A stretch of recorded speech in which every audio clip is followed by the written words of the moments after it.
from a very warm, pleasant Johannesburg, South Africa, and a special greeting to all who are joining us from abroad where the time zones are different.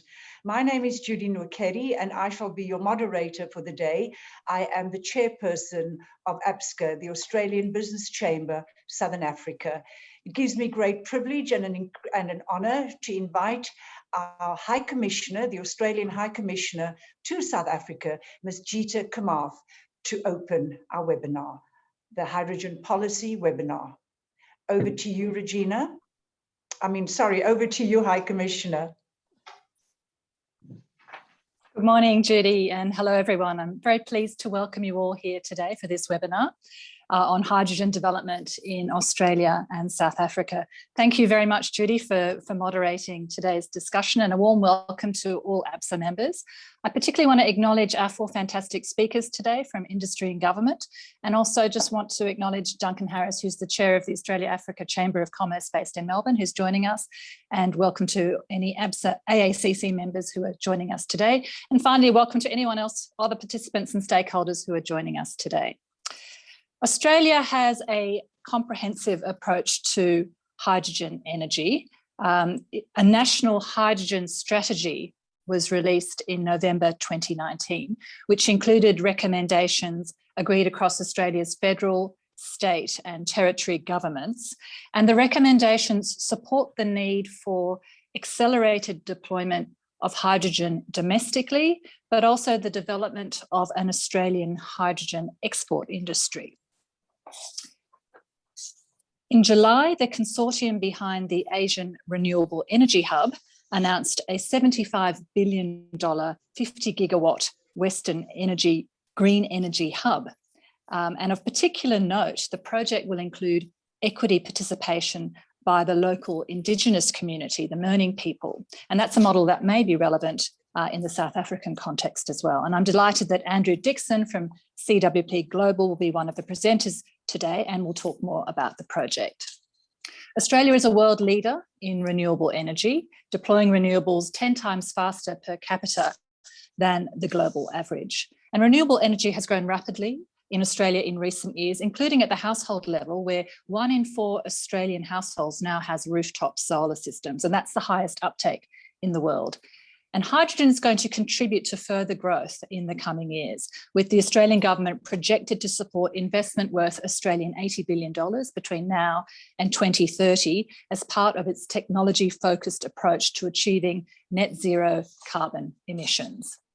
In April this year, the Australian Prime Minister announced funding of over $500 million Australian dollars towards clean energy investments, including hydrogen development and international partnerships. And it's also worth mentioning that on the 7th of July, CSIRO, Australia's Commonwealth Scientific and Industrial Research Organisation, announced a $5 million international engagement program to create national and international research and industry partnerships to support efforts to build clean hydrogen export pathways. The International Engagement Program follows partnerships already signed with Germany, Singapore and Japan, and could also lead to collaborative partnerships between Australia and South African institutions and industries. I'd now like to share with you, hopefully, fingers crossed it works, a short clip of our Ambassador for the Environment, Jamie Isbister, showcasing Australia's first hydrogen refuelling station in Canberra.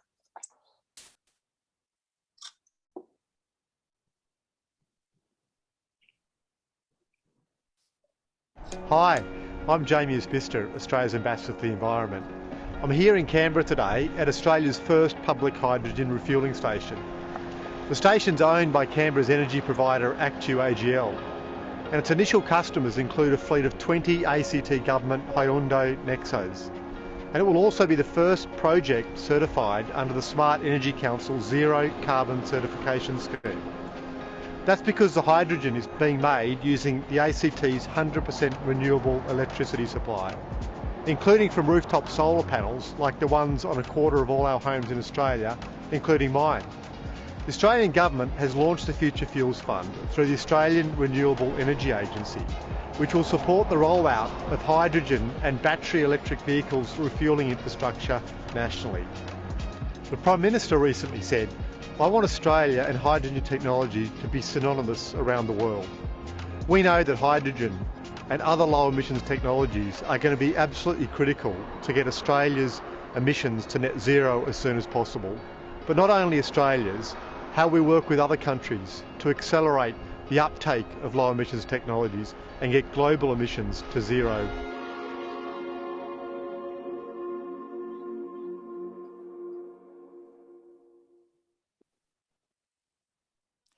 So I'd like to introduce our moderator, Judy Nwakedi.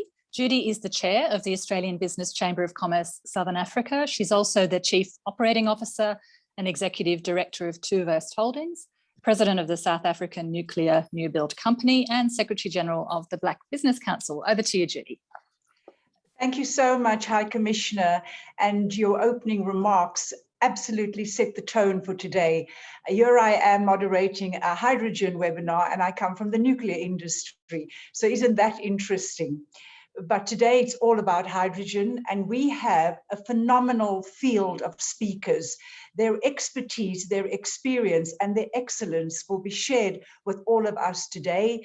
There will be some key takeouts, but our principal the motivation for hosting the webinar today was really around sharing information, bringing to the table best practice. It gives me great pleasure to introduce our first speaker. And what is also very exciting, that here we have speakers, female speakers, leading a new area of the deployment and the development of new energies. And in preparation for the webinar today, I was remembering one of my first chemistry lessons. Can I take you all back to those early days when you had to learn the periodic table? And guess what? We start with hydrogen and the hydrant man, and the periodic table wraps around the hydrogen man, and helium in the balloon takes the hydrogen man, and then there's the list, lithium. Natasha, I want a little bit of insight from your first memory of chemistry and hydrogen. Natasha, of course, is a leader. Ms. Viljoen, sorry for calling you Natasha. She was appointed as the CEO of Anglo-American Platinum in April 2020, and we celebrated her appointment as women in South Africa and in the diaspora. Prior to joining Anglo, she was with Amplats, and of course, Duncan, she was in Brisbane, in Australia, and I'm sure you have many, many fond memories. I now welcome you to share your experience and your leadership in the hydrogen space, Ms. Viljoen. Thank you so much, and good morning, everybody. And I am truly just Natasha, so very happy with that, Judy, and the High Commissioner. Thank you for the opportunity to talk to everybody today. And sure, my first memory of chemistry, not as fond as yours, clearly, because I don't know that I can remember that, but that was a very good memory share. And indeed, I have quite a bit of roots in Australia. My entire family lives in Brisbane, and I had the opportunity to come back to South Africa and to make sure that I can share and do my part in our country, and specifically also doing my part from a company point of view in the work that we are doing. So can I just double check that you can hear me clearly and that you can see the presentation that I'm sharing, please? Thank you so much. I now have 10 minutes and I have quite a bit to say, so I'm going to really put up some speed with this. And I want to start by just doing a quick introduction to my business, Anglo-American Platinum. We are the world's leading primary producer of platinum group metals, and we have sites across South Africa and Zimbabwe, and we are employing about 30,000 people across our operations and corporate offices. We produce products in three main buckets. We produce PGMs, that would be the six precious metals that mostly would be associated with our conversation around hydrogen today. We also, though, produce base metals and precious metals like gold. I think important for me just to reflect the why this is so important for us. We have a purpose-led business, and our purpose is to reimagine mining to improve people's lives. And today's work is very much aligned with that purpose. And I do apologize. I realize I did not move my slides forward. So when we then jump right into hydrogen, the hydrogen economy has experienced significant acceleration in recent years. And we've seen an increase in investments into the hydrogen projects, in the volume of projects and dollars pledged recently. I had the opportunity to be on a call with the Hydrogen Council last night, with Secretary Kerry from the United States. And just listening to what's happening in the United States, you can hear how even there as well, there's just a big push for the hydrogen economy. Now, the research and industry consensus today suggests that the increase in activity across a number of areas will contribute to lower cost of delivered green hydrogen, allowing for hydrogen mobility specifically to become competitive. And we know that to get it competitive with our current fuel sources, we need to get it to about $1 per kilogram. Now, lower hydrogen production cost and distribution cost will play a big role. The improved utilization, of course, of hydrogen infrastructure, and really exciting to see the hydrogen refueling stations going up in Australia, and an increased scale of manufacturing for end-use applications. And an example of that is obviously fuel cell electric vehicles, but also all of the technology that goes into the supply chain, from generating green energy through to storage, transportation, refueling, and ultimately utilization. So we continue to play a significant role in accelerating the momentum in the hydrogen sector. For many, many years, we have believed in the potential of the hydrogen economy. And we were also founding members, as an example, of the Hydrogen Council. But we put our money where our mouth is, and through our PGM market development program, we've worked alongside the industry for many years to increase the adoption of hydrogen and fuel cell technology. So our interest in the hydrogen economy for me and my business specifically are twofold. That is obviously over and above the fact that we know that we've got our role to play to reimagine mining to improve people's lives. And I think the whole decarbonisation is targeted to improve people's lives. The areas where we involved in is developing the demand for our metals by promoting the adoption of hydrogen as a clean fuel. And secondly, we're also using it for our own decarbonisation of our own processes. We work alongside a global network of stakeholders, influencing different bodies, business partners, and policymakers, and then experts to discover and assemble new ventures, to deploy and leverage growth capital, and to enable commercial collaboration, all underpinned by dedicated communication and policy advocacy. So our activities span across the value chain, from production to the infrastructure, as I touched on earlier. And what you see on the screen here is an overview of the interventions we've been responsible for, and that can help us shape the business and our operating environment. So we are spearheading the formation of new collaborations to fully unleash the potential of platinum group metals, including also pioneering ventures in the hydrogen space. So our model focus on three areas: nurturing commercialization and then engineering growth. And nurturing is really about uncovering multiple new end users for PGMs to build future demand across the diverse range of industries. And of course, hydrogen is a key end user for us.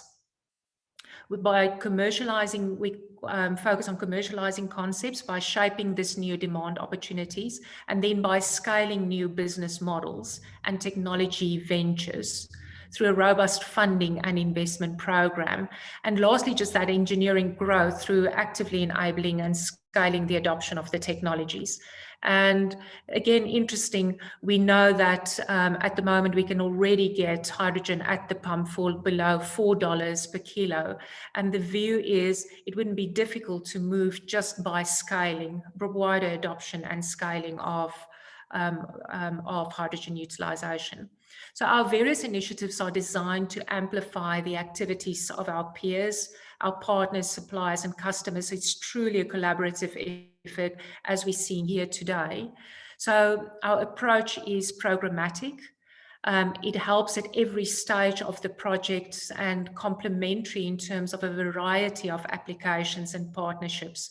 We leverage to work seamlessly together, and we work on it thematically, where we broaden our promising areas across many related applications. It's customer centric, and we actively advocate for favorable regulatory environments. And Judy, I'm seeing you came up, so I'm assuming that is a bit of a time check for me.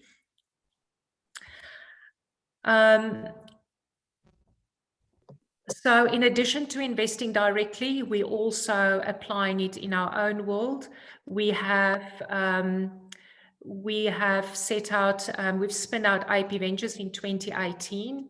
AP Ventures targeted specifically around the hydrogen economy developments. And we've moved from 12, we now have 12 limited partners, and with an investment of about 400 million Rand. And 17 different investments to develop all of the various areas of the hydrogen economy. And that would go across every aspect, as I've mentioned earlier, and I won't go through any more of that detail. I think important in how we go and support the infrastructure, we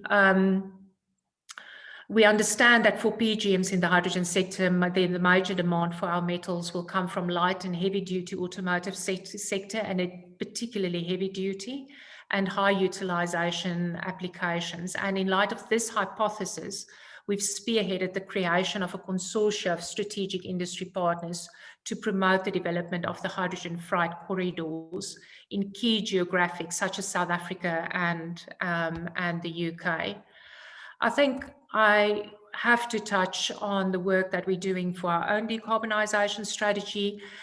We are busy developing a 300-ton haul truck. This would be the biggest application of a hydrogen fuel cell, and this truck will be on the ground at our Mogalakwena operation by year end, and will play a critical role not only in our own decarbonisation strategy, but also certainly in technology development in this heavy duty application. I think, and then lastly, it's that activity that lends itself to shaping the regulatory environment to facilitate government support through the removal of regulatory barriers and the creation of financial subsidies and technology adoption incentives. So truly, from charity starts at home, looking after the sustainability of our own business, both from a market development point of view and a decarbonisation point of view, supporting every aspect of the rollout of the hydrogen economy. And I will stop there. Thank you so much for the opportunity. Thank you, Natasha. And in question and answer time, of course, you can elaborate some more on the work that you do. It was so pleasant to see Mark Kutrafani's picture there on your last slide. As you all know or may not know, Mark hails from Australia, but spent many years here in South Africa. A very good, a great fan of South Africa.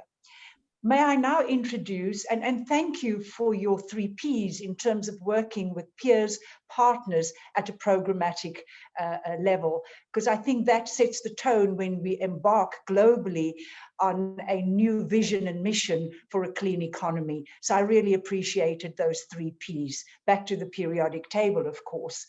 Dr. Masera Mule is the Chief Director, Hydrogen Energy at the South African National Department of Science and Innovation. Her responsibilities include the implementation of the National Energy Science Technology and Innovation Plan that includes DSI's flagship programs for hydrogen in South Africa. Today, she will present the DSI's views on the role of international partnerships in the implementation of the Hydrogen Society Roadmap. The microphone is now yours. Doctor, thank you so much. Just want to confirm you can see my video, my PowerPoint slides. All clear, and your sound is perfect. Thank you so much. Well, first, I'd like to say thank you so much for the opportunity to speak today. It's not often that the Department of Science and Innovation is normally the government, I would say, department that is brought forward, especially when you're talking around issues of energy and so forth. But I think in essence, as a Department of Science and Innovation, we've been, I would say, participating in the hydrogen economy with regards to the research, development, and innovation space.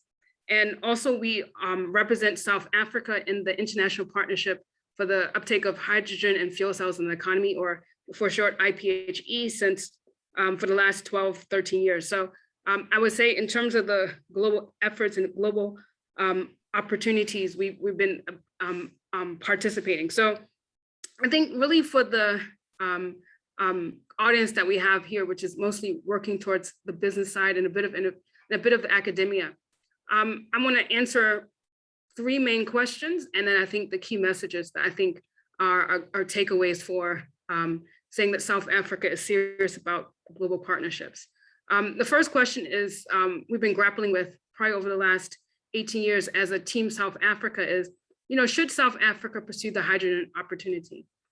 Some questions have been, and I'll put a slide on that. The second question is, where's the information about South Africa's aspirations? In most cases, aspirations show up in policies, documents. We've seen our president speak about the promise of the hydrogen economy in the State of the Nation address. But really, even if you have an aspiration, how are you going to articulate that to key stakeholders? And then what's the key role players in government and industry and the relevant partnerships that need to put in place to ensure that we can, meet that aspiration if we so have one as a government. So, and last but not least, key messages. In terms of if we should take the opportunity, I think, Natasha, you spoke about our mineral endowments. Like I said, we're one of the top, in the world. I think 75% of the PGMs. Even Zimbabwe has the, other 5%. So 80% between Zimbabwe and South Africa in terms of PGMs. But then if you look at our other resources, looking at our solar resource, looking at our wind resource and the cost of renewables, the production renewable power in South Africa, actually our power for renewables is below the cost of even coal or other energy carriers. So this is something we never would have thought to see before we put the renewable energy IPP program in place. So I think this really positions us to essentially transition to the hydrogen economy, but actually the hydrogen economy will be considered to be an enabler for the increased penetration of renewables into our energy mix for South Africa. Indications from some reports show that if we use renewables for power generation, you're going to have 6-7 gigawatts of installed capacity if you go towards what we call power fuels or hydrogen economy, looking at almost a 20 or 10-fold increase in the penetration of renewables. So I would say if people were to ask, are we going to embark upon this journey? I would say yes. The question is at what speed and how is it going to fit into our maybe possible aspirations towards a net zero economy? The second question is always where are aspirations articulated? We have a South African economic reconstruction and recovery plan in terms of South Africa's, COVID-19, in terms of the challenges to the economy. And we also have the national development plan, which has always articulated a move towards what we call a carbon lean or a net zero economy. And really the Hydrogen Society Roadmap is essentially a document that looks at integrating, looking at how we can go after this opportunity to reduce the triple challenges of poverty, inequality, and unemployment. And then there's other policies that are being developed. You have the Just Energy Transition Framework, which looks at how we're going to possibly look at a transition and the implications for coal region and Mpumalanga. We expected to see a reduction in jobs due to the transition. There's the South African Renewable Energy Master Plan, which is looking at the Integrated Resource Plan of 2019 and looking at a enhanced high road scenario around power fuels playing a role in increasing our manufacturing and industry and for solar and wind. And then you also have the National Research Development Innovation Strategy, which has been in place since 2008, that is looking at creating capabilities and skills in South Africa, but also locally developed IP that can be commercialized in partnership with global OEMs. And you also have the Green Transport Strategy, which speaks to the opportunities for fuel cell electric vehicles and the public procurement for buses, as well as the role for heavy duty trucks. And then last but not least, you have a recent policy process, which just commenced a few weeks ago, the Green Hydrogen Commercialization Strategy, which is looking at really how do we bring big business in into the process, but in terms of positioning South Africa to be an export market for green ammonia and green hydrogen.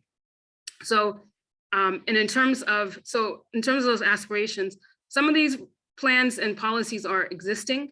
Some of them will be released in the near term. So within the next, I would probably say less than 12 months, the South African Renewable Energy Master Plan, the Just Energy Transition Framework, the Hydrogen Society Roadmap, and the Green Hydrogen Commercialization Strategy will be released, whereas the Green Transport Strategy was released, I believe, in 2018.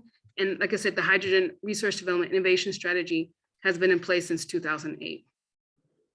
So essentially the process we embarked upon was really trying to get an alignment around stakeholders and a common vision towards how we're going to create an environment for investment decisions to unlock the social economic benefits of hydrogen. So it's important to get and coalesce and convene the teams, because essentially you can have policies which are, which can actually have a negative impact on the uptake of hydrogen or the movement in the right direction. But also at the same time, you need to create trust between private sector and government around the journey that we need to take. So in terms of the different role players, now, like I said, hydrogen, we mentioned is the first element on the periodic table, but it's also the most abundant molecule that we have, and atom that we have in our in the world. So hence, it's a very flexible in terms of you can use it across multiple, I would say, sectors. So the first protocol for, I would say, Team South Africa was really understanding and what were the outcomes that we expect if we were to move into a direction of a hydrogen economy. So there's 5 main outcomes that we're looking at. First is the decarbonization of transport sector with a focus on heavy duty vehicles. The second is decarbonization of what we call intensive industry. So your iron and steel sector, your chemical sector, mining and refinery sector, and cement sector, because those are what we consider hard to abate sectors, which may need hydrogen to assist. And then in terms of the third outcome is looking at the creation of an export market for green hydrogen. So we know that there's keen interest from Asia as well as Europe, looking at the different hydrogen strategies for the uptake of South African green hydrogen. And we're looking to increase that over time. And then manufacturing of, we said, high value products such as fuel cells, catalysts that go into fuel cell systems. And then last but not least, the last aspect is around an enhanced power sector. And this is looking at increasing the uptake of renewables into the grid, using excess solar and wind in storage for long-term use, but also for, in some cases, for off-grid aspects, especially in the sector of telecommunications. to deal with backup issues. So I think in terms of the key stakeholders, I would say that if you're interested in partnering with South Africa around export of green hydrogen, then the first port of call or discussions is within the presidency, which is Infrastructure South Africa, because that is the organization that will coalesce the blended finance opportunities if private sector, both local and international, would like to partner. When it comes to issues around industry and abatement, this is linked to our nationally determined contributions through the Department of Forestry, Fisheries, and Environment. And then if you're looking at issues around manufacturing sector and partnering on the uptake of technologies, the Department of Science and Innovation is the key partner. So this just gives it a high level, the opportunities. So in closing, I like to say that, in terms of South Africa's reconstruction recovery plan, we believe it will be enabled by the hydrogen economy because we're about building back better, building upon the green economy. Second, the speed of the transition we understand is very critical to building trust between private sector and government. So through our engagements in government, we're looking to ensure that policies and regulations are put in place quickly to create an enabling environment. But I think this is on the back of the fact that GESI issues, what we call gender equality and social inclusion, are key and at the center of the transition. And last but not least, we understand that international partnerships are critical to ensure that South Africa's global footprint in the global hydrogen economy continues to grow. So thank you so much for the time and attention. Thank you so much for sharing. Which one shall I choose? Nkosi Siyabonga. Thank you so much, Dr. Masurumela, for your explicit and clear outline of that roadmap, because as many South Africans will know, the just energy transition is dominant in the minds of South African policymakers and technocrats as we grapple with the future in the energy space. Of course, South Africa's also had the experience with the pebble bed modular reactor. So hence your comments around trust is so very important. We will now move to the south, to the Asian Renewable Energy Hub.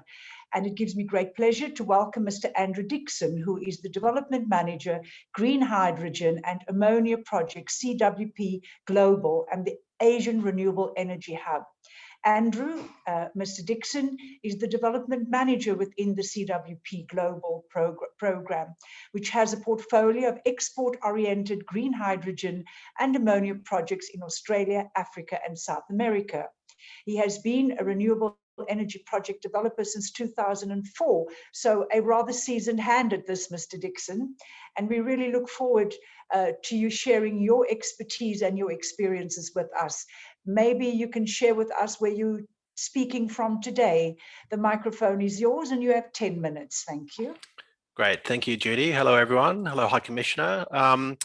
It's really nice to be with you today. My first trip to South Africa was about 16 years ago when I came to promote renewable energy back in the very early days.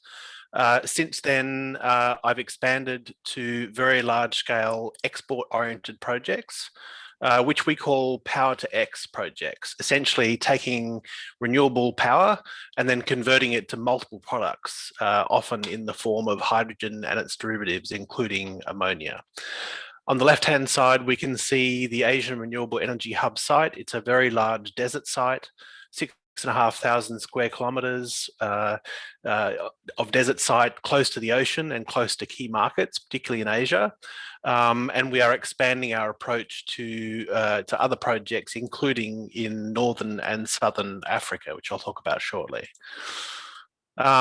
So essentially what we do with our projects is we convert wind and sunshine into electrons and then molecules. So on the left-hand side of this schematic, we can see, schematically wind and solar, which generate large amounts of renewable power. The power is then fed electrically to an area where it's converted into molecules. And so typically that involves initially desalination of seawater if there's no fresh water available. Then electrolysis of the fresh water, which means stripping the hydrogen away from the oxygen effectively. Then we distill nitrogen from the air, and then we combine hydrogen and nitrogen to form ammonia, NH3. This can then be stored in liquid form in large tanks onshore, and then it can be loaded onto ships to take to markets worldwide. Now, you may be asking yourselves, why ammonia? And the answer really is that even though hydrogen, as Judy and others have alluded to today, it's the most common element in the universe. About 73% of the universe is hydrogen. But on Earth, hydrogen doesn't really exist in its elemental form. It's highly reactive, and it combines with other elements to form hydrogen sulfide, water, and so on. Hydrogen is also a very small atom, and it's very hard to liquefy. It takes a lot of energy, and it needs to be minus 253 degrees Celsius to liquefy, whereas ammonia is only minus 33 degrees. So it's much easier to store and transport at scale. And this is one of the drivers for our projects. This shows what the schematic looks like in practice at our project. You can see sort of towards the top right where this project is located. It's in the northwest of Australia. It's a very big sort of iron ore and LNG producing export region called the Pilbara. Our project is very big, 6,500 square kilometres. It's about 80 kilometres by 80 kilometres. Bounded by red here. And the diagonal lines you can see are actually rows of wind turbines. So we'll ultimately have over 1,700 very large wind turbines, sort of 9 to 11 megawatts each. So effectively the same scale as offshore wind turbines, but installed onshore. Between these long rows of wind turbines, which are about 4 to 5 kilometres apart, you can see yellow rectangles, and they are solar PV arrays. So the wind and solar produce electricity and feed it to this light blue area towards the top left. And that's where we convert electrons to molecules, and then we send it to ships to take to markets worldwide. Just to give you a sense of the numbers, this is a very, very big project. So, you know, we did a feasibility study several years ago to optimize the site, the infrastructure for our particular site and conditions. So at full capacity, our project can ultimately have 26 gigawatts of generation, which is 16 gigawatts of wind with 10 gigawatts of solar generation. That will produce around 98 terawatt hours per year of electrical energy, and it will power about 14 gigawatts of electrolyzers, which can operate at a very high utilization factor because wind and solar combine in the right proportions, and it's essentially windy at night and sunny during the day. So again, if all of that energy is converted to hydrogen, that's about 1.75 million tonnes per year. And if all of that is then converted to ammonia, it's almost 10 million tonnes per year of green ammonia. So if you look at Australia on the right-hand side, the Asian Renewable Energy Hub is in the top left of the country. And several weeks ago, we announced our second project in Australia called the Western Green Energy Hub, which will be even bigger. So ultimately, that could expand over time to around 50 gigawatts. The northern project's about 6,500 square kilometres. The southern side is around 15,000 square kilometres.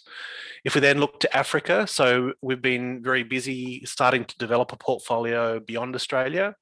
So we currently have a project in Morocco, another one in Mauritania, and we're strong contenders for a project that is being bidded in through Namibia, and you know, we're very excited about that project. It has potential not only for Namibia but extending into South Africa broadly, making energy available as electrons, as hydrogen, or as ammonia. For all sorts of benefits and all sorts of markets that I'll talk about shortly. We're also developing projects in South America. Essentially, we see this form of energy as essentially the next LNG, a globally traded form of energy, but obviously carbon-free if it's produced from renewables. So there are multiple markets that projects like this can enable, and they can be local and export both. And energy can be delivered in multiple forms, as electrons, as hydrogen, ammonia, or other derivatives. So, you know, the key of this project is very cheap generation, wind and solar on the best sites. So it's windy at night, sunny during the day. So yeah, electricity from these projects is very low. The cost is very low. So of course we could deliver power and reduce costs for local business that way, and also to enable new energy intensive industry as well. The ammonia can be used for bunkering for export, or for ships that are exporting products from local countries, and that's certainly the case in the Pilbara, where almost a third of the world's iron ore is exported from that region. Hydrogen and derivatives have a huge future for decarbonising heavy transport. And of course, yeah, Natasha spoke about Anglo Americans' pioneering work with large haul trucks, and we see the potential for that in Australia as well. Obviously, green steel, energy-intensive industry, aluminium, alumina refining, aluminium smelting, and so on.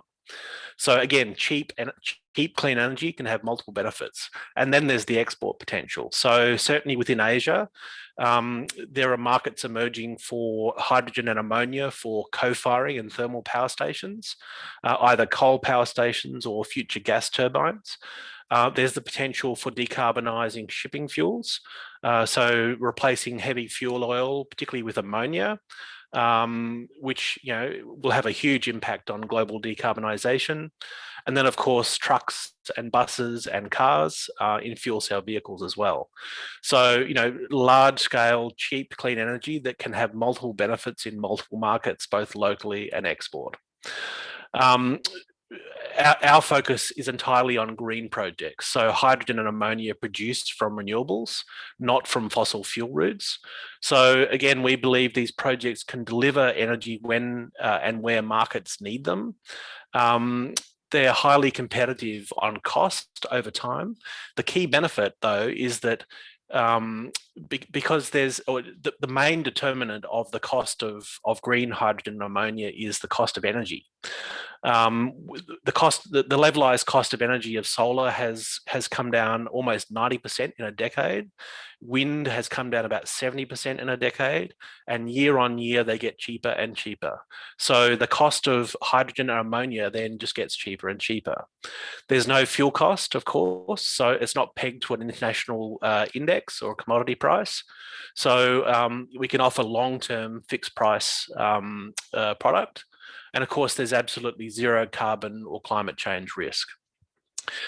This is not the case for hydrogen and ammonia produced from fossil fuels, which are very carbon intensive, even with high levels of carbon capture and storage. So yes, our view is to go green, go big, drive costs down, and then realize multiple benefits for industry locally and also export. Thank you very much. You're on mute, Judy. Thank you so much. Go green, go big. How big is your budget? You can answer that later on in the Q&A time. I'd be very keen. I think all of us will be keen to get some sense and understanding of scope and scale and what kind of monies you need to do that. I'm sure Dr. Rebecca would also be very interested, of course, if you're privy to share that with us. We now move into a very, very different direction with a legal perspective, Mr. Kieran White, who will bring his expertise and the work that he does at Baker McKenzie to all of us on the webinar. Your offices in Sydney, Mr. White, I know very, very well, spent many, many years running up and down those stairs, getting fit. So Mr. White, Kieran, is a partner and head of Baker McKenzie's energy, mining and infrastructure practice in Johannesburg. He has many years, I'm not going to say how many, years of experience working in South Africa and Africa with a particular focus on energy and infrastructure projects. He will speak specifically on the regulatory environment within South Africa's renewable sector. Welcome, Mr. White. Thanks very much, Judy, and good morning to everyone and good morning to the Australian High Commissioner. Hopefully you can see my screen. All stations go. Thanks very much. As Judy said, I'm on the legal side, so I wasn't an expert on the periodic table. I concentrated more on the words and I left that up to other people who have spoken today, like Natasha and Rebecca and just recently Andrew. I'm going to talk a little bit and try and do it very quickly to try and catch up some time as well. It's just about enabling the hydrogen economy as such. So it's all about clean hydrogen, and it's all about, in the world today, climate change, decarbonization, moving to a lower carbon economy. And obviously what we need to do that is energy diversification, particularly in South Africa, as Rebecca mentioned, moving away from fossil fuel into the renewable sphere, where we've done fairly well so far in South Africa, up to about 6 gigawatts, and hopefully we'll be moving further afield. And obviously also I'm a transaction lawyer, so it's all about incentivizing the market to enable the decarbonization across multiple sectors and industries. Very clear, everybody knows what the current uses are, what the future opportunities are, and that's been dealt with adequately by everyone who spoke before me. So when I look at the market consideration, I think it's very important to understand that the hydrogen economy is not a standalone. It's merely a hydrogen energy vector. We need to ensure there's integration of sector coupling and industrial development plans. We must look at co-locating supply and demand to create hydrogen hubs, which has been referred to already today. And we need to foster commercialization prior to creation of the hydrogen corridors and to spur hydrogen trade. So as Andrew said, it's very much linked to the reduction in the cost of renewable generation. And obviously what we're moving towards is, in South Africa and elsewhere in the world, is cheap, low carbon electricity. So policy support, Rebecca's dealt on that. There's no doubt that the governments are supporting green hydrogen, just as they did with renewables. We see that in South Africa as well. It's all about facilitating decarbonization of hard-to-abate sectors as well. We want to see increased economies of scale and reduction in costs. And then very importantly is the enabling policies and regulations, which has also been touched on earlier today. And obviously the speed of deployment would differ between various countries. Strategy consideration, and that Rebecca has mentioned already about the Hydrogen Society Roadmap, very important as well, because it's going to impact the opportunities that can effectively be taken advantage of. So government policies, regulations, and sources of funding will assist to de-risk the investment and establish a stronghold in the hydrogen market and a path to full energy transition and support of mining, particularly PGM, transport, and export. So the Fitch Solutions Hydrogen Index says South Africa is a top-ranked market in SSA. We look at our industrialized economy, we look at our renewable capacity, we look at the roadmap, and we look at where we're going on energy transition. So what are our enabling activities? I think it's very important, particularly to understand the whole hydrogen and hydrogen value chain. Obviously, it's a multidisciplinary function there. For me, I need to rely upon the expertise of the technologists, the scientists, the financiers in order to get transactions across the line. You need to understand the hydrogen sector. You need to understand the country fundamentals. You need to understand the industry fundamentals and the project fundamentals. You need to have a general understanding of hydrogen properties, the benefits, hydrogen production. And as Andrew also mentioned, the cost of hydrogen depends heavily on the price and availability of energy inputs. Rebecca also touched upon the National Development Plan. Obviously, we need to have a robust transport, water, and energy dependency environment and utility infrastructure, job creation, very important in the South African economy at the moment. Also move to localization. And then the policy and legislative certainty. International partnerships of collaboration have also been touched on today. And then we need to understand that there's going to be a restructure of the energy market. And it's going to have to include hydrogen as part of that energy transition. The regulatory framework, just two real points there. We need to have a regulatory framework that is proactive by design rather than be by default or expediency. And then we need to have tailored regulations that are going to facilitate the commercialization of the hydrogen economy. This will enable us to de-risk investments. We'll also need to understand the codependencies, and what I mean by that, it's the regulation of all the other industries that are going to be benefactors of hydrogen, energy, transport, storage, environmental, safety, property rights. And then we must understand that interrelationship between legislation and regulation. Very importantly, on the infrastructure investment, is its integration that we have to concentrate on across the full project value chain. We must ensure that we develop bankable structures. We must look at the localization of the value chain. And then also in R&D support relating to research and development. And that's in the specific hydrogen production technologies and the performance and cost of electrolysis and the decrease in the cost of renewable energy. On the investment regime, obviously you need to understand the investment benefits, the schemes and the industrial incentives that are available. We need to look from a South African perspective around these special economic zones that have been put in place around South Africa when we deploy green hydrogen and green ammonia export production. And also we need to understand the industrial incentives that are available. What's happened recently is, and where there is a permission up to 100 megawatts now, the president announced that there can be own generation using renewable energy, and obviously that should be co-located with hydrogen production plants. Again, it has been touched upon about the transport dependencies as well in respect of hydrogen or ammonia, particularly from an export perspective. And most importantly, we also need to keep our eye on the whole bankability equation regarding this. So there's legislative developments, we've got emerging technology, it's got to be integrated. We must understand the value of hydrogen in the national energy system. We need to understand the hydrogen strategy and the roadmap and the hydrogen society roadmap that was referred to. Obviously, we need to understand the demand and revenue certainty, because that's how these projects are going to get across the line. There's got to be the political will. And our President Ramaphosa, in his State of the Nation address, he said, forge a new economy in a new global reality. So we have to have energy, we have to have local manufacturing, we have to have infrastructure development.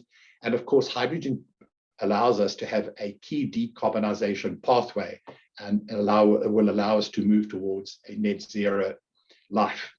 So hydrogen is most compelling when considered at an energy system level because it incorporates several different applications. We need to show it is complex and diverse, but we need to be coordinated in our approach. And of course, as mentioned, it needs to be developed at speed and scale to bring about the economies of scale, technological improvements, and result in savings. Apologies. So my closing remarks. Green hydrogen can assist South Africa to tackle climate change. It can stimulate economic growth, and it can assist the energy challenge and help to address socio-economic challenges. We need to leverage our renewable energy resource to allow the energy transition, and we need to create an enabling policy and legislative framework to foster and enable the hydrogen economy to flourish. Thanks very much, Judy. Thank you so much, Mr. White. And I think you've pulled everything together in terms of the intersection of science and the law, because you talk about regulatory changes and, of course, pricing and so many elements of what we do when we develop new technologies and explore areas. You cannot go into meetings without lawyers. I'm sure Natasha will agree with me there. And the success of your ventures, of course, is in the contract. So we are very honored and delighted to have our next speaker join us. Dr. Rebecca Masurumulu spoke about the focal point for the hydrogen rollout and the hydrogen roadmap for South Africa being that of the presidency. And we are delighted to be joined by Mr. Moshweshwe, That was my timing in case any of the speakers went over, but none of them did. So we are delighted to be joined by you, Mr. Mushweshwe, to share with us very briefly your role in the office and how we take partnerships and collaboration forward. Over to you, Mr. Mushweshwe. Thank you and welcome, and thank you for joining us. Great. Thank you very much, Judy. It's my pleasure. As you said, so my name is Masopha Mushweshwe. I'm the Green Economy Specialist in the Investment and Infrastructure Office in the Presidency. So this was an office that was formed in late 2019 at the third iteration of the South Africa Investment Conference. And we're focused primarily on two things. One is investment mobilization, both domestic investment mobilization and foreign investment mobilization, as part of reaching the President's ambition of attracting an additional $100 billion in investment into the economy, as a way of increasing our rate of gross fixed capital formation, and ultimately creating a demand side stimulus for downstream manufacturing. We focus on four sectors, being the four network industries because of their superior multiplier effect, one of which is renewable energy.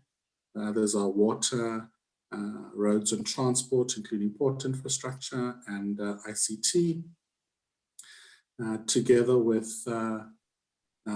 two others being human settlements and agri and agri-processing. From a renewable energy perspective, we've been supporting projects around the risk mitigation program, the small IPP program that may potentially have hit certain blockages, and ultimately programs around transitioning South Africa to net zero in a manner which facilitates a just transition. As part of this, we are responsible for developing a country investment strategy, and that country investment strategy has 5 big frontiers, and the first of which is green hydrogen.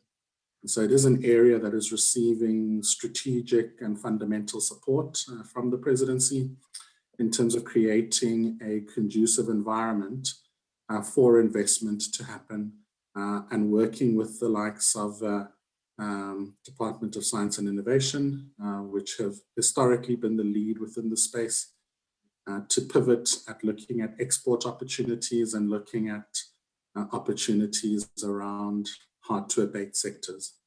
And we do understand that that requires some element of agility from government in terms of positioning ourselves to this new reality, and it is something that we're taking on. So I know I was given a minute and I've probably spoken for 3, but in brief, we are open to engagements with the private sector, because ultimately this will be an area that will be led by private sector investment. So we need to be cognizant of what their needs and requirements are in order to build commercially viable programs and entities.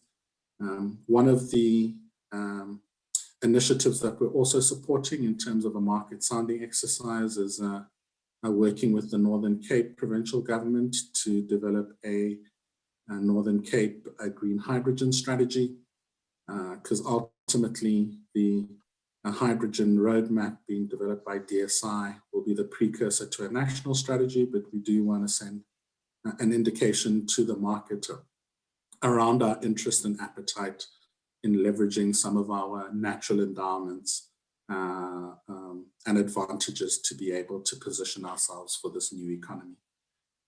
So thank you for the opportunity to engage with yourselves.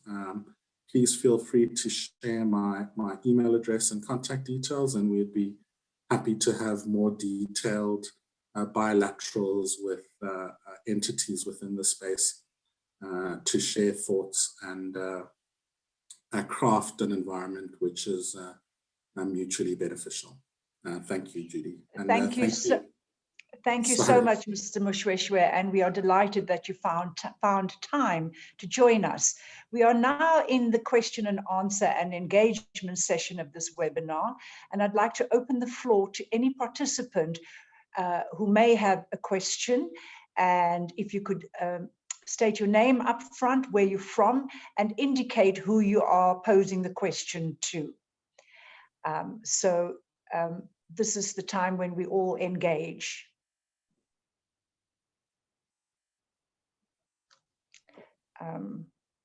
Any hands? As you warm up and decide on which question you have, may I ask the first question to Natasha Bolhun? Natasha, in your presentation, you absolutely outlined the South African platinum deposits, a key ingredient in the hydrogen energy storage space. To what extent, in your view, is the government's beneficiation policy on platinum group of metals an opportunity or a challenge to your operations? So the policy question around emerging on this road to a hydrogen economy. Judy, I think it's a very good question. And the beneficiation policy is obviously always the first thing that comes to mind is in our sector is how do we have this additional energy available for any further beneficiation. The reality of it, I think what blows my mind around renewables continuously is just the how far more economic it is. And if you look at that economics and you look at the potential we have as a country with renewables and just the sun and the wind that we have available, I think that in itself becomes a significant opportunity. So I think the announcements by our president around self-generation and wheeling opens up significant opportunity for us. If we look at downstream beneficiation of our products, for instance, directly, there are value chains that runs adjacent to our value chains that needs additional energy. Self-generation then obviously creates that additional opportunity. If we look at difficult to abate sectors, we know, if I'm allowed to talk a little bit about outside the PGM sector, but broader in the mining sector, we, for instance, seen challenges for chrome and the chrome industry struggling with power and reliable and economic power, or cheap enough power to continue the production of ferrochrome. And if we just think about the role that hydrogen can play and bringing that back, we think about aluminium. We still have the aluminium smelters, but we've seen how many of these sectors have looked at other areas because of cheaper and more reliable energy sources. So I think, again, in collaboration, we've spoken quite a bit about collaboration. I think these policies forces us a little bit to think out of the box, and really with this kind of collaboration, the opportunities on renewables, it creates quite a bit of broader opportunity for us. Thank you, Natasha. Mr. Dixon, to what extent does the work you do and your colleagues, I mean, how do they view South Africa and the rest of the African continent as a potential market? And what, if any, opportunities do you see in the African continental free trade area in regard to a hydrogen economy? You're on mute, Andrew. Sorry, newbie error. So I guess we look at this from a global perspective, and obviously it's important to have the right areas to generate large volumes of cheap, clean energy and then access markets. So when we look at the African continent, I guess we've started from Northern Africa, mostly because of its proximity to European markets. Having said that, of course, we're drawn to the unique natural characteristics in Namibia, which also exist in South Africa. So it's really important for developers like us to find large areas of land with very good wind and solar, ideally with proximity to water, either fresh water or seawater. And obviously, willing governments who are prepared for large projects like this to come into the country for both economic and social benefit. That's a key part of our work with traditional owners of land in northern and southern Australia, people who've really missed out on economic development opportunities from extractive industries in the past. This can completely reset that dynamic, and I'm sure that's a key issue in South Africa and also in Namibia. So we see enormous opportunities in Africa and South America and Australia, and that's why we are pursuing large projects on different continents, serving different markets globally. Thank you. Dr. Maserumule, in terms of South Africa's flagship hydrogen energy policy as reflected in your presentation, we see that it brings together universities, research institutions, and industry. What has been the key successes of the program to date, and what opportunities are there for external collaboration with institutions in Australia? And if you have already embarked on such negotiations, engagements with Australia, if you could share some of the challenges and opportunities, please. Okay. No, thank you for your question. I believe our biggest, I would say, successes have always relied on triple helix relationships. This is when we, academia, government, and private sector work together. I think more recently, when we went under the COVID-19 pandemic challenges, we had to actually use fuel cells to provide power for field hospitals in South Africa. And I would say within weeks of receiving a call for assistance, a team, some global OEMs, local SMEs, as well as academia worked together to power a field hospital for the Department of Defense. And that hospital is still up and running because we keep on going through different waves in South Africa. So this is where innovation actually we had a head start on innovation, and we played to our strengths. We had the beneficiation of platinum for catalysts and MEAs. We took systems from other countries where our technology was was able to fit in and successfully have a product that's on par with performance of the technologies on the market, on cost and performance. In terms of existing partnerships with Australian universities and private sector, we currently don't have, I would say, a flagship program on that, but I think where we could possibly partner is around green hydrogen, green ammonia production. I know that Australia has a bit of a head start just looking at the presentations, both with practical examples. And I think if we're going to scale up, it's going to require skills, both at the semi-skilled and skilled level, as well as masters and PhDs. And I think doing a large scale project or program together around green hydrogen production could be an opportunity, especially with our centers of competence that we have for HYSA infrastructure, HYSA catalysis, and HYSA systems. Thank you. Thank you so much. Mr. Moshweshwe, in lieu of what's been shared by Doctor, would you want to comment on potential collaboration and partnership? Of course, we have a very one that is working at the moment around the SKA program and project. Are there any opportunities to leverage on that? And if so, where, why, how? Your comments, please. You're on mute. Thanks, Judy.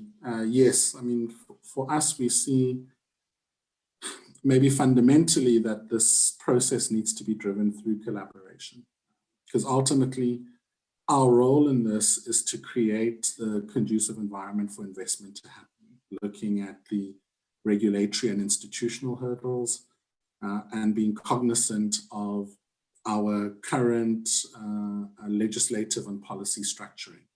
Because in reality, there is an element of facilitation required from government in terms of the securing through bilaterals and other elements, the demand side, which will underpin any business case for large-term investment within the space. And we'll try and are working with demand aggregators in terms of that.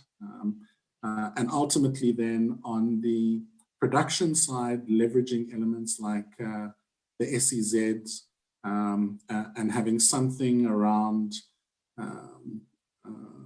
off-grid, behind-the-meter solutions which allow for the fast tracking of the regulatory process. Because if it needs to follow your normal kind of NERSA process for projects beyond 100 megawatts, sorry.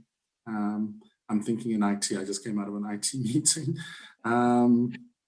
We're going to miss the boat. So we are mindful of, both the elements that weaken the business case and are looking to support that on a, I guess, sort of pervasive level, and then also looking at the elements which weaken the business case in terms of the speed to deployment and developing mechanisms around that. So the one project, for instance, that we've been supporting is a adjacent 5 gigawatt electrolyzer park next to what is being planned as a development in the Northern Cape at a new port development that's planned called Bochubai. And that would have about 15 gigawatts of renewable energy that would support that, and creating a mechanism to reduce the export costs for product to be able to reach market. So we are looking at some of those sort of key elements. And for us, like I said, there'll be investments required the whole way through the chain, not just from renewable energy production or hydrogen or green ammonia production, but from transportation and others, upgrade of port developments, etc. So we're looking to, I guess, be open to understand what the private sector needs in order to make investments happen within that space. Great, thank you. Mr. White, Natasha, I've recognized your hand and I'll come to you in a moment, and also any questions from the floor. But in the interim, may I ask Mr. White, what in your view are some of the key regulatory barriers that an Australian investor in the renewable space should take note of before venturing into the South African or the African market, please? Yeah, sure, Judy. Obviously, it's going to depend on the risk profile of the particular investor concerned. But when you come into South Africa, obviously, you need to understand how South Africa functions, and from government through to the regulator, through to the private sector. You need to understand the capacity that's available within the domestic market in order to achieve things. So things that you would look at potentially is, because a lot of these investments obviously want to optimize the tax structure. So you would look as what is South Africa's tax regime. You would also want to understand if there are double tax treaty between South Africa and Australia. I think there is, and you'd want to optimize that as well. Then you want to understand the various roles that government plays and the various regulators that are going to be involved in your project. Then you go into, obviously, the legislative environment, and you want to understand, is it fit for purpose? Is it certain? And will it facilitate what I'm trying to do? You also have to try and keep an eye on what are the potential developments or changes that may happen on that regulatory environment. And the reason why you look at those type of things is because, as I tell many people, capital is a coward. And wherever there is uncertainty, capital will go elsewhere. So I think we do need to take on board that we have a lot of advantages, I believe, for the hydrogen economy, but we are competing with other economies as well around the world. So we have to make South Africa the most attractive destination. And sometimes that also might involve debunking some of the inaccuracies that are depicted, outside of South Africa. So you need a very thorough understanding of how it all comes together.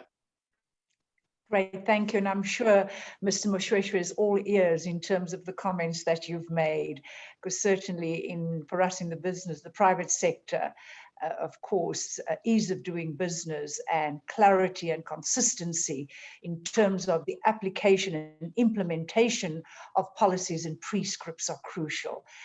Natasha, may I ask you this question, please? And you know, if your hand was up, indeed, then the microphone is yours. So, in terms of Anglo-Americans' well-advanced hydrogen fuel cell mine fleet, will the company consider commercialization to assist the mining industry to operate with lower carbon emissions and also support its own platinum sales business? The short answer to that is yes. The long answer? I think probably the long answer would be just where we are in that development. As I think I've mentioned earlier, the first wheels on the ground will be by the end of the year, and it is that last step in testing the full efficiency of the system on the ground that I think is an important next step for us before commercialization. But the intent is certainly to roll this out across all of our own operations, and it is very scalable, as you can imagine. So sorry, I've got two questions, if I'm allowed to. Of course, I was going to ask our esteemed panelists to pose questions if indeed they have any. So please proceed. Thank you so much. And I think it's been a fascinating session, and I keep on being blown away by just the size and the scale of work that is happening. So I had two questions, and the one was for Mr. Dixon. With your experience, we keep on talking about hydrogen delivered at the pump, is certainly our reference from a mobility point of view. And it would be good to just get your experience of what are those critical success factors from renewables that we know is much cheaper today. How do we go about getting that number to below $1 a kilogram at the pump? That was the one question. And the other question, I'm curious specifically from a South African just transition point of view. What is the kind of job creation that we can expect? Because you've got a sizable operation running there, and I think there's good learnings for us in the South African just transition world as well. And then I have a question for Mr. Moshweshwe as well, please. Okay, so I'll jump in. I think, just hang on, Andrew. Natasha asked a question to give Mr. Moshweshwe an opportunity to kind of think it through. And your question around job creation, Andrew, if you could talk to the skill sets, the skill set requirements, because let's be very clear as South Africans what that entails. Yes, so Natasha. So large-scale production projects are very big job creators. So our estimates for the Asian Renewable Energy Hub project are around 5,000 direct jobs and about 20,000 direct and indirect jobs for 10 years of construction. And then around 3,000 jobs essentially forever operating and maintaining the project. So these are really, that's a large number of jobs. Obviously our resource never runs out, unlike extractive projects, which do in time. And so that's obviously, the full spectrum of jobs from, sort of white collar design, legal, commercial, all the way through to technical jobs to install, for civil works, for concreting, for electrical infrastructure and so on. So yeah, they're big job creators, and then of course they enable new industries like green steel or other energy intensive industry that may be impeded by current energy supplies. So again, it's like a Tetris. It sort of unlocks all these new opportunities that have both economic and social benefit. Back to Natasha's previous question. Obviously sorry, go ahead, Natasha. Andrew. Just a follow-up question on that one. You said 3,000 jobs, the size of the assets from a gigawatt. It's a 26,000 megawatt project, so 26 gigawatts. Gigawatts. Okay, thank you so much. Now, you asked before about some of the key factors leading to to driving the cost down. So, from our perspective, we're ramping up to produce at large scale. The key from our side, though, is demand, both local and export demand, and we're looking particularly to Asia, Korea and Japan and so on, but also locally. So within the Pilbara, around 3 billion litres of diesel are imported into the Pilbara each year. So most of the energy consumed in the Pilbara is in the form of liquid fuels, mostly for haul trucks and trains. So large miners like yourselves obviously are an opportunity to supply these new fuels to help you decarbonise. So collaboration's been mentioned a lot here. We need to talk across government, industry and academia and between sectors. I mean, historically, extractive miners in Australia, at least, have been fairly antagonistic towards renewables, whereas now we actually need each other. And we need to really dive in and explore how we can get supply and demand and innovation to really work so that we all win, essentially. So, yeah, I'm very interested in what Anglo American is doing with its haul truck electrification and fuel cell technology. I can see big potential for that in markets that we deal with in Australia. So that's just one example of a collaboration we would love to explore for your benefit and for ours, and to then roll out this technology to other markets as well. That then enables more demand, more supply, and it just sort of snowballs from there. Excellent. Mr. Mushweshwe? Thank you. Oh, Natasha, go ahead. I've asked the question yet. So the question to Mr. Mushweshwe is, you've asked the private sector's input on how you can simplify policy. I think the counter to that's my question, is what is your expectation from the presidency, from the private sector, other than obviously inputs on how, in terms of the role we can play to streamline this process? Morning, Natasha. Yeah, so I mean, where we see the private sector playing a role is both on the supply side and the demand side.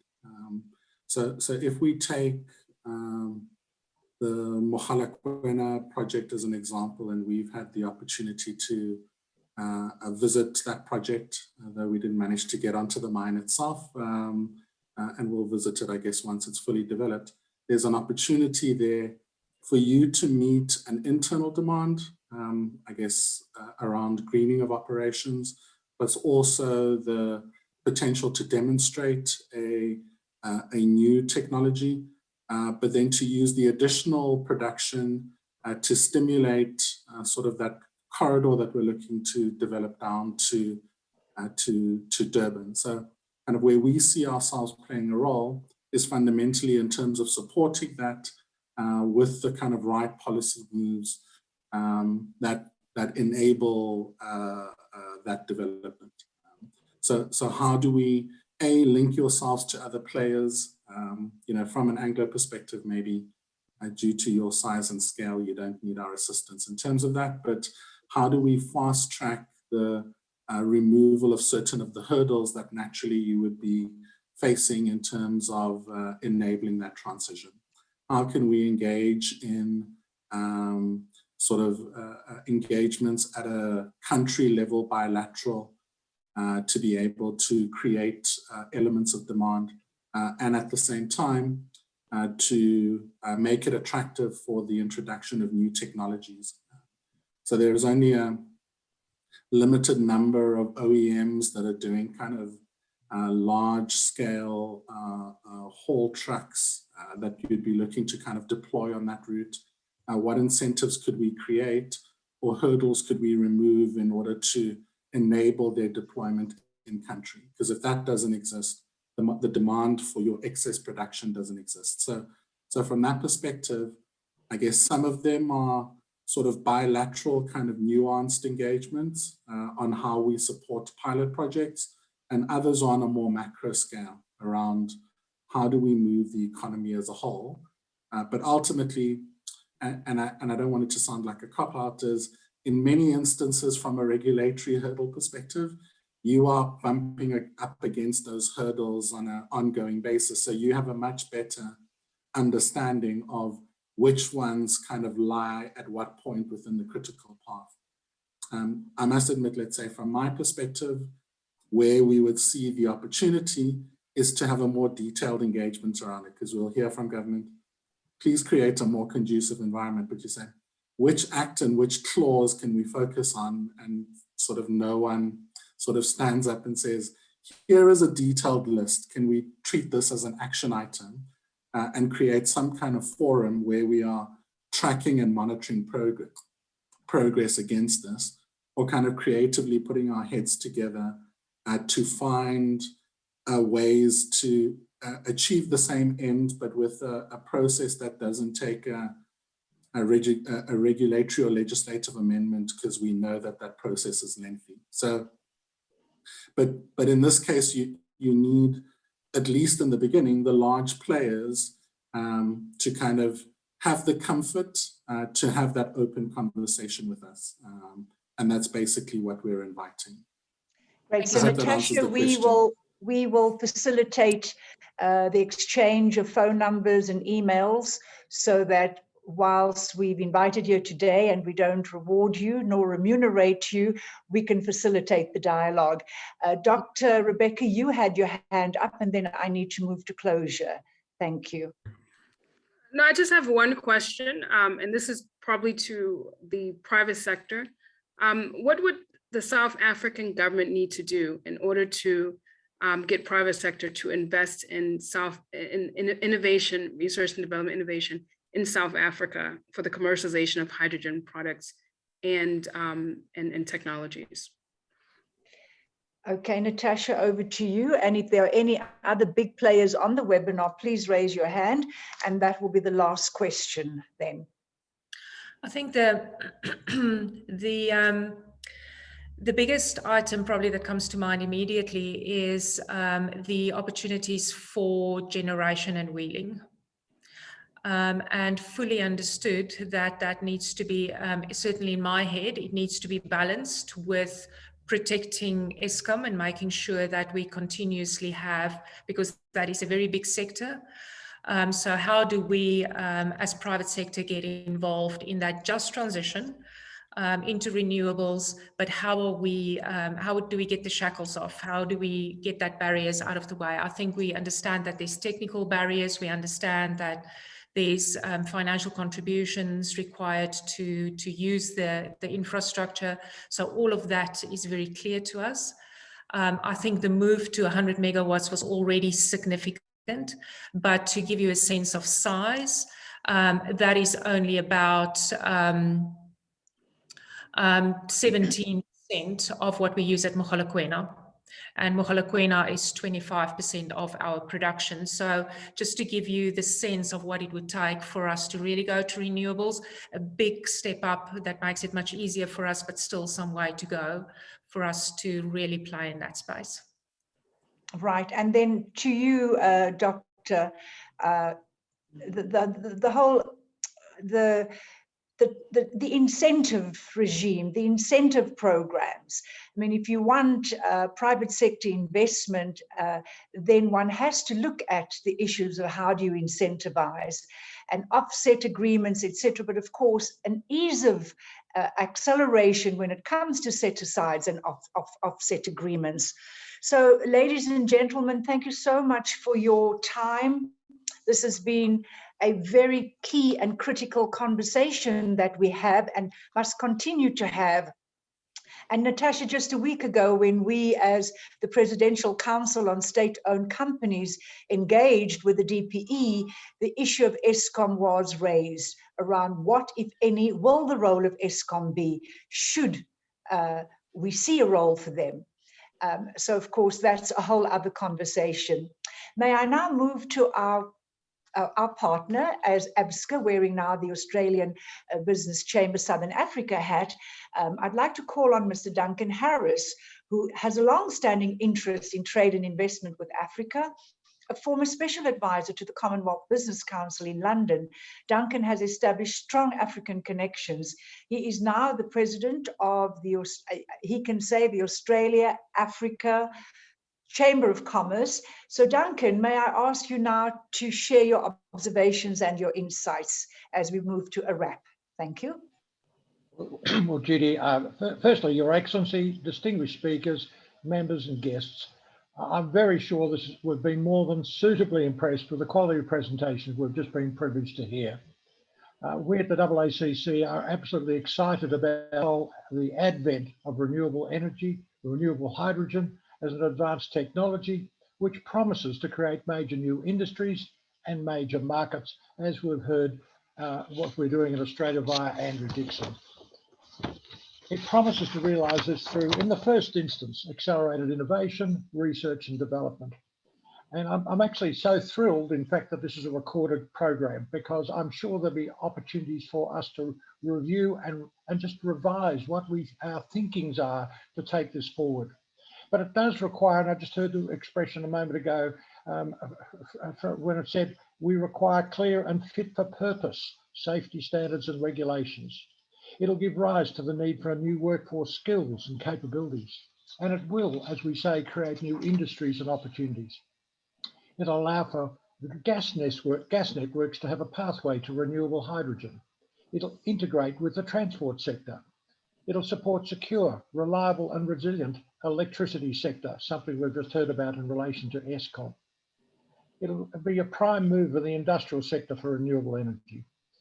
To capitalise, it will, on the advanced manufacturing capabilities, to enable the export of renewable hydrogen and to ensure that the community, and this was something brought forward in those earlier conversations, understands and trusts hydrogen. This webinar would not have been possible without the initiative of ABCSA, the Australia Business Chamber of Commerce Southern Africa, and we are delighted to join with them yet again, with our partners, the Australian High Commission, Austrade and DFAT, to present it to you. We applaud ABCSA for putting this together and look forward to future. We consider this future-looking topics that they bring forward and to participating in the future and to contributing in further webinars with you. So Judy, we sincerely thank you for this opportunity. We look forward to disseminating this program beyond those who've looked on this today through our various media outlets in Australia. So again, I thank you. Thank you so much, Duncan Harris. May I now hand over to Regina, who is my deputy chair at ABCSA, a geologist by profession, and it was her steadfast determination that has brought us here today because of her interest and her expertise in the space. So over to you, Regina, to wrap this webinar officially. Thank you. Thank you, Judy. On behalf of the Australian Business Chamber Southern Africa, we thank our distinguished speakers, Ms. Natasha Viljuan, Dr. Rebecca Mazaramule, Mr. Andrew Dixon, and Mr. Kieran White, for sharing their knowledge and strategic vision regarding hydrogen energy. We value and appreciate your time provided to the Australian Business Chamber today and presenting your perspectives on the future of hydrogen. We believe this is a strategic environmental pillar for both South Africa and Australia, and we look forward to hearing more about your future work. The Australian Business Chamber's purpose is to facilitate and to support trade and commerce relationships between Australia and South Africa, as well as the SADC.